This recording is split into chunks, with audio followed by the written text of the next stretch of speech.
Hello, everybody. This is Dr. Rukas, and we are now in Module 5 of our serial homicide course. All right? So what we're going to be doing in this course is we're going to be looking at media and civil liberties as we look at policy issues. All right?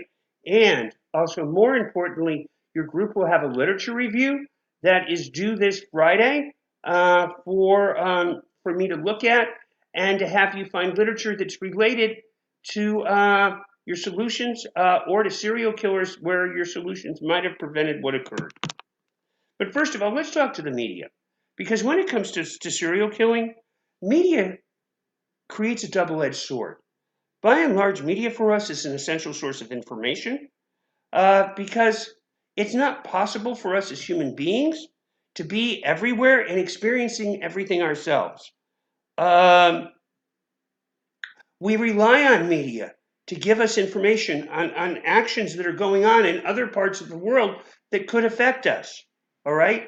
We even rely on media to give us information and technology to do things like predict the weather or inform us about events that we couldn't go to. Media is an essential component of society.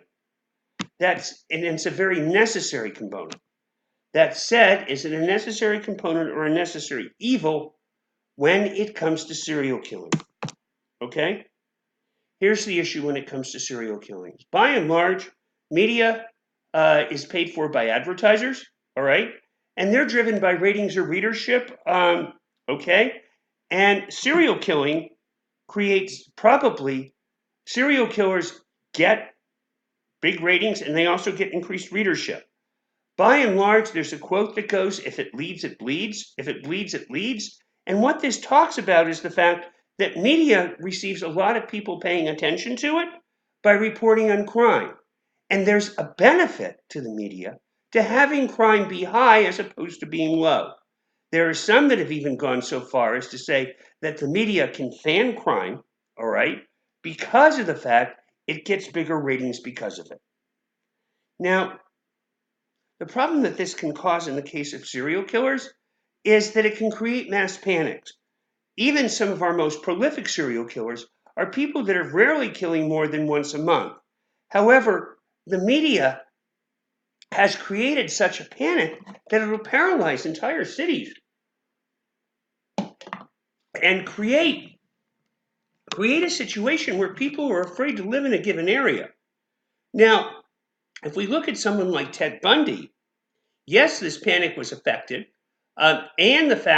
and the cities that took safeguards, what he did was people were so scared of serial killing that he moved to another city. Now I'm going to ask you, is that better or worse? And did the role of the media here actually possibly serve to increase the serial killing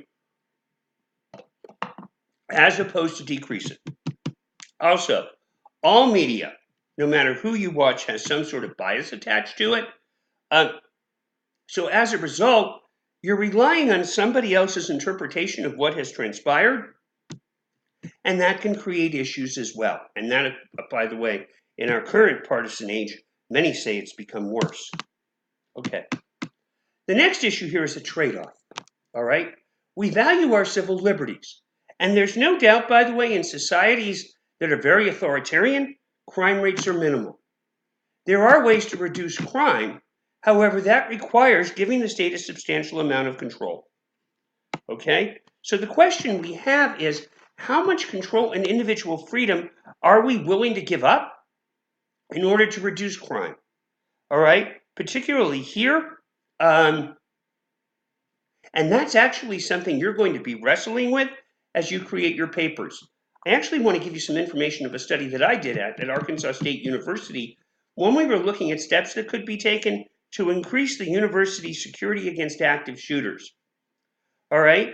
And what we did is we gave students a number of different options that they could look at. All right?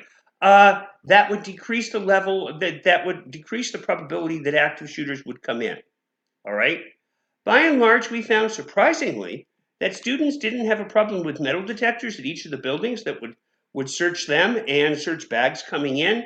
However, students drew the line when we proposed putting cameras in restrooms. All right? And by the way, these were not serious proposals. These were just things that we had put out. And by the way, by and large, when someone is a serial killer, There is some research that shows that they tend to get their weapons out of their backpacks and restrooms. So there actually is a research backing, and these are your mass murderers, your active shooters, not necessarily your serial killers. But there's research to back up that cameras in the restroom, if they were being constantly viewed, could potentially reduce active shooters. That said, the students we surveyed didn't want that. Now, what makes this more difficult is technology allows more invasions of privacy than previously would be allowed. And what rights do we have that can't be jeopardized? And I want you to pay close attention to the picture I have on this slide, because what you have there is Elmer Wayne Henley, who caused a great debate in the United Kingdom because he's a serial killer that actually has a Facebook page where he talks to people and people can talk to him. And this is what I mean by looking at trade-offs and that elusive goal of finding the right place of where our civil liberties lie and trade-offs end. Now, again, there are some intrusions that we find that are permissible. All right? By and large, no one has trouble with metal detectors at airports or DUI checkpoints. However, when it comes to serial killings, there are questions that are much tougher to look at. Should someone's text messages be private? Or should the police have the ability to search any text messages they want without having to get a warrant? Think of your own text messages here and how that might impact you. There is also, whenever a serial killing or active shooting occurs, normally it's followed by a big debate on Second Amendment rights and the ability to own firearms.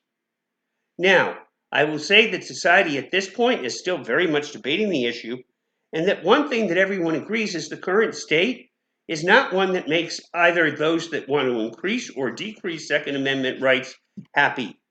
There's debates on both sides. Finally, an issue that comes into play when in regards to civil liberties are forcible holds of the mentally ill. How long can we hold somebody on a mental illness?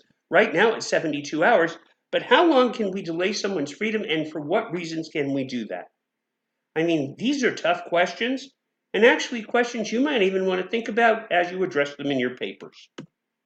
Okay, so this week you're going to have 2 reflections, and you're going to have your literature review.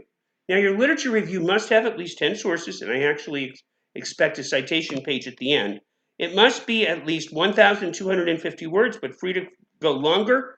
That said, the literature review is just going to give literature backing up or discussing serial killing cases or mass shooter cases where your plan might have helped or hurt. All right? That said, you're also going to want to leave space here for graphics and to discuss your plan as a whole. With that, I hope you have a fantastic week, and I will talk to you in week 6. Have a good one.